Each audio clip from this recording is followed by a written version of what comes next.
title, I'm going to be talking about Tube TVs, the glorious adventure that I have gone through to find something that will work for the retro video games that Jess and I play.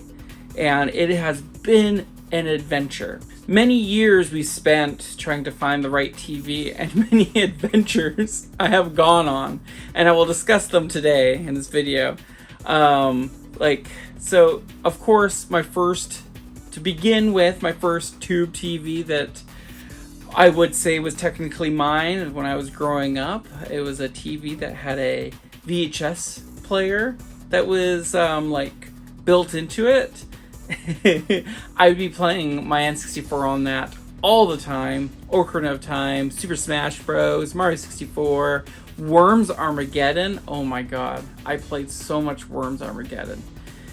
So the funny thing about this TV is that I lived in a very interesting household. We won't get into the details today. This Tube TV, I can't remember the brand that it was, had a VHS player built inside of it. And what I did as a kid, my parents had these fitness Oreo cookies, or these weird things. I don't think they make them anymore. All I remember is they were Oreo cookies, and they were for some sort of fitness thing. And I thought they tasted I thought they tasted fucking amazing. I was like, eh. I decided what was a good idea is to put the cookies in the Ziploc bag. And I took these cookies and I put them into the VHS player. So in the middle of the night, I'd be turning my N64 on, and I would have the Tube TV glow onto my face, and I'd be playing Ocarina of Time, most likely, or Majora's Mask, and I would slide out those cookies out of the VHS player, and I would start eating them while I was playing Ocarina of Time. I was like, nom. And I was I think that's a key moment of my childhood was I was a little shit and I was storing away cookies in my VHS player. So then years later, growing up, I started getting into video game collecting. I started buying my first Nintendo Entertainment System, getting games for it, and then I finally acquired a Zapper. And I really wanted to play Duck Hunt because I never got to play it before, and it's a game I really wanted to do. And I went to my local thrift shop, and it was Value Village. And at this time, Value Village, they sold a bunch of Tube TVs, rows of them. And I was looking through the selection of Tube TVs as a young child, and I went, oh, I like this one. And that Tube TV was the SpongeBob Tube TV. It was SpongeBob. It was it was his face, and the TV was his mouth, and all the settings was the volume buttons and the channels had different images and pictures. Thinking about it now, I'm actually quite disappointed I got rid of it because I feel that it's pretty cool, and they're really sought after now. Even though it didn't come with the remote, it didn't matter. That TV was a SpongeBob Tube TV. Again, you just never find that again. I found it at Value Village. It was probably $6. I picked it up, played Duck Hunt, had a fucking great time. So that was the last time I had that kind of TV for a long time. Then I met my wife, Jess. We started hanging out. And then we started dating. And then I kind of slowly moved into her place. And I thought it'd be a great idea to get a Tube TV again. I thought it'd be a wonderful idea to get this beautiful TV to play our retro video games on. So at the time, Jess had to go visit family, which was out of town, and I stayed back to watch the dogs that were in the house at the time. And I went online, and I found that somebody was giving away a free, the biggest fucking TV you could get, the Sony Trinitron. It was oh my god, someone's giving it away for free. It's the big one, the biggest Sony Trinitron you could get. I need this to play my retro games on. And I kept having these like cool thoughts. I'm like, Jess is gonna love this. She's gonna come back home, and then we have this giant tube TV. I know exactly where to put it. That's not in the way. It's gonna be great. And that was the last time that I had good thoughts about this fucking Sony Trinitron. So what happened was that I messaged the person. They said, "Oh, no worries. You have to come pick it up. It's extremely heavy, so bring a friend." I got a friend from work. Bless his heart. He came and helped me pick up this TV and bring it to the car. And it was the most painful thing. My car was not built to put this giant ass tube TV into it, but we shoved it in there. We got it to work. And I remember I was driving with him, and my friend looked at me, and he, dead in the eye, looked right at me and said, "Jason, if this doesn't work, we're no longer friends. Like, we can't do this." I was like, "What do you mean? This is great." I was like, this is awesome. And I told him, I explained to him, like, you're going to be able to, because he was a big fan of Xbox. And I'm like, dude, we can play Xbox games on it. It's going to be great. We get the TV, we get out of the car, we get into our place. There's some steps we had to do. Again, none of this was easy. I think both of us, me and him, have broken our backs from lifting this TV. Plopped it in the middle of the living room, this giant TV, and I then thanked him. I drove him home, came back, and I was so excited. The first game I grabbed was Zelda 2. That was the game I wanted to play on this TV. I got my NES, I hooked everything up, I went, you blow into the cartridge. Everything was ready. I plugged it in, started up, and I was excited. I had my eyes closed, I listened, and then I heard the, that like staticky sound when the TV turns on. I kept my eyes closed. I heard the sound of Zelda 2, the startup screen, and it was glorious, and I could keep hearing it, and it was amazing. And I opened up my eyes, and the TV did not display green. Green was gone. It was broken. Something happened. And the picture quality, the pixel-wise, it looked great, but the green was missing. It was gone. And I went, oh fuck. Oh shit. What do I do?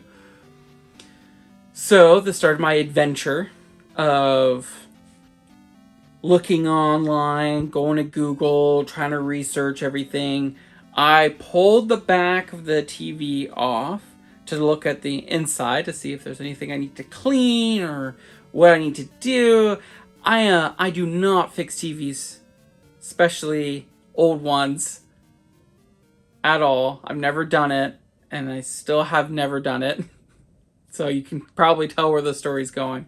I looked online, and I had some instructions saying that it's a possible chance there's like this, I forget what it's called. It's like a yoke or something. No, it's not the yoke. Anyways, there's like this suction cup on the back of the TV, and it has all this static electricity that's going through it. No matter if the TV's been off for 50 years or what, that static electricity is caught up in that suction cup. So some people say what you need to do is discharge that static electricity in that suction cup, let it disperse, and sometimes that will fix the colors on the screen. I'm looking at this TV, I have a screwdriver in my hand, and I see the suction cup, and I was like, I was thinking about prying it open. Here am I getting messages from Jess, and Jess is wanting to do a video chat, and I was like, oh, I can't video chat right now.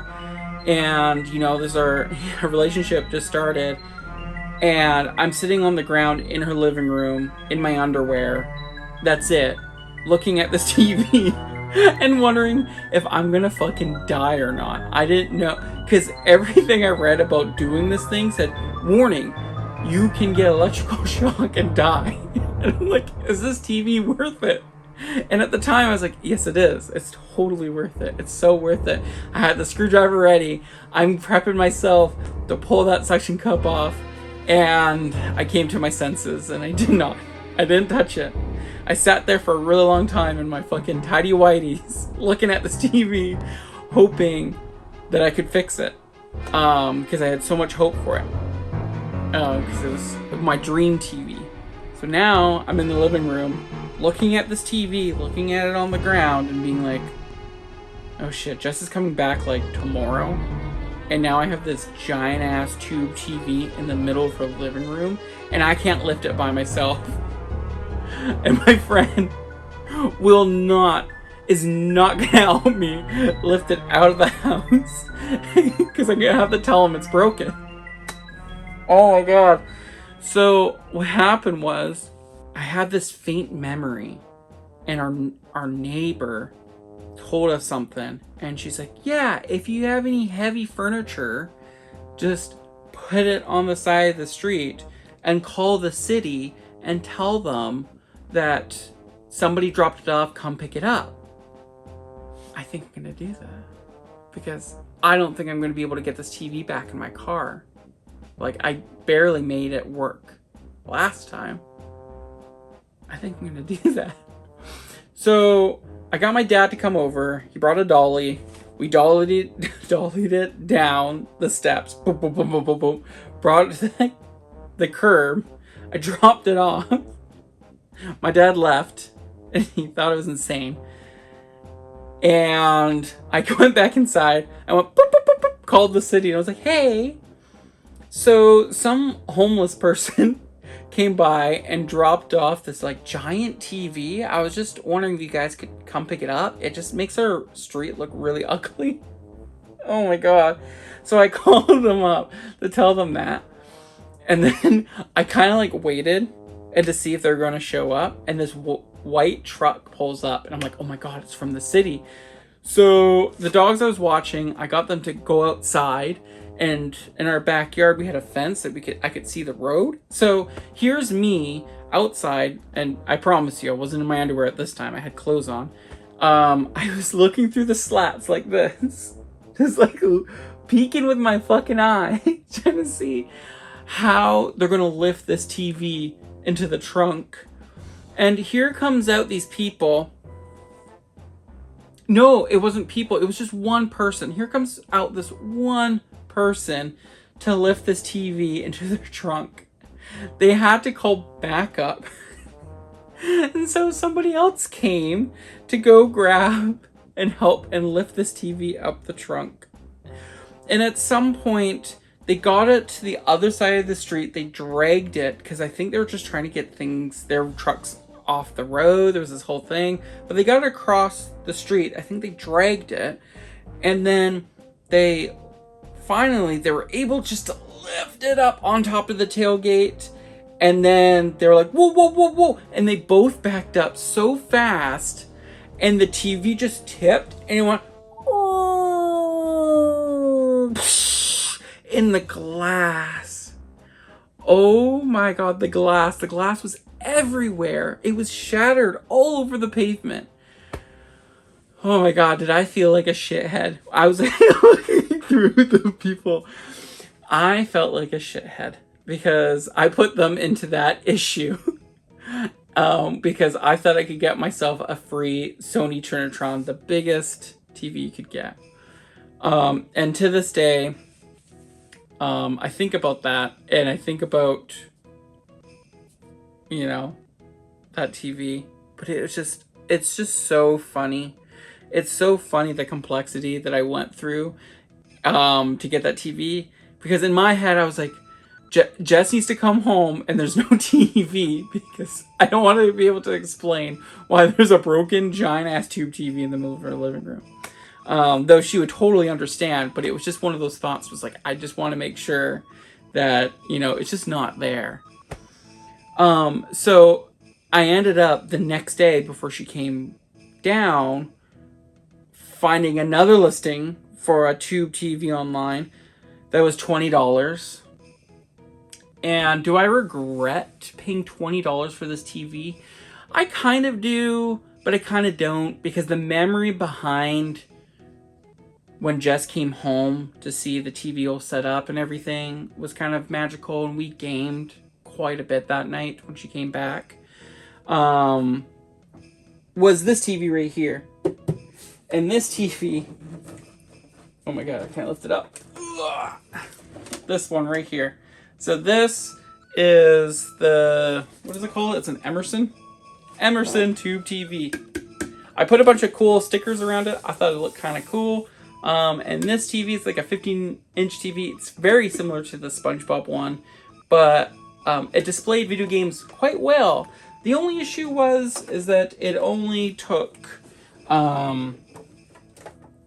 it wasn't stereo sound. It was just mono. So it only took like the white cable. So fast forward quite a bit of time now. Again, and now we have found the most amazing TV ever. Now, it's not a typical tube TV, but the era that it's from plays retro consoles beautifully. Just beautifully. It is like a flat screen tube. So it's a Sharp Aquos liquid crystal TV, and this thing displays images like, oh my god, I am so happy. The TV, believe it or not, absolutely free. It was some rich person's TV way back in the day, for sure. And now it belongs in the game room. This TV has so many cool features in it. It can take component, AV, S-Video. It displays Atari games beautifully. It displays Nintendo games, Sega, Dreamcast, GameCube. It does it all, and I am so happy to have it. It was a TV that's never really on my radar, but something shouted at me when I did see the listing online, and it was free. And I told Jess about it, and Jess was like, are you kidding me? You're gonna grab this today? Because like, you have to get this TV. Like, this is something really cool. And I was like, maybe? Yes, we should. And so this TV just gives the best picture quality I could ever wish for to play any retro game onto it. I really think we have found our holy grail retro gaming TV. Well, that was my adventure of tube TVs and everything that I've gone through from the beginning to the end. And again, it's not really the end, because at some point maybe this TV will kick the bucket and we're gonna have to find something else. I definitely want to, if it does, repurchase the same one. I'm really, truly happy with it. I'm looking at it right here, but it's off camera. I wanted to ask, what do you guys use for retro gaming? Do you use a tube TV? Do you just use your flat screen? How do you play your games? Do you just emulate them so you get they work great? Do you play retro consoles? Let me know in the comments. I would love to hear about them, and I like to read through the comments and see what you guys have to say. Well, I hope you guys watched to the end, and I enjoyed me blabbing away about all these different kind of TVs and my whole story on all that. And I'll see you guys in the next video. See ya. Fuck. No. Can't do it. I'm out.